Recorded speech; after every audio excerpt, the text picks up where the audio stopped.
নজরুল মঞ্চে বিএলওদের ট্রেনিং চলাকালীন চরম বিশৃঙ্খলা। স্কুলের পাশাপাশি বিএলওদের দায়িত্ব সামলানো অসম্ভব।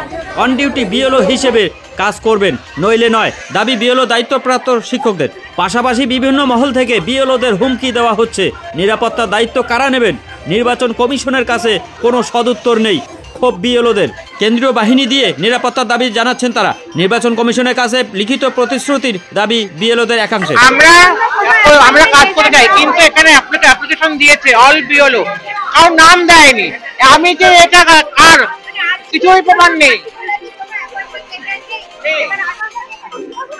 স্কুলের কাছে কোনো প্রমাণ নেই, মানে আমি দিতে পারবো না স্কুলকে। স্কুলটা প্রতিদিন প্রমাণ চাইছে যে আমি এখানে প্রেজেন্ট আছি কি নেই। তো আমি স্কুলকে কি দেখাবো? আজকে আমাদেরও এই একই রকম জিনিস দিয়েছে স্ট্যাম্প মেরে। তো এটা কি কোনো প্রমাণ? সেটা আজকে আমরা ওখানে উপস্থিত ছিলাম, তার একটা অ্যাপয়েন্টমেন্ট লেটার দেওয়া হোক, যেটা স্ট্যাম্প মেরে দেওয়া হবে। বাকি দিনগুলো দেওয়া হয়েছে, বাকি দিনগুলো যে কটা অ্যাটেন্ড করেছে দেওয়া হয়েছে না, আমি পেয়েছি।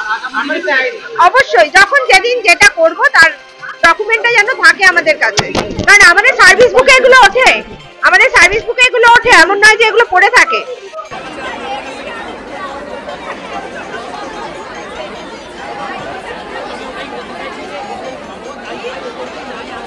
সাংবাদিকদের বলছি, আপনারা যদি বিএলওদের এই অত্যাচারের বিরুদ্ধে সোচ্চার না হন, এরপরে দিন আপনাদেরকে বয়কট করবো আমরা। সব দায় বিএলও।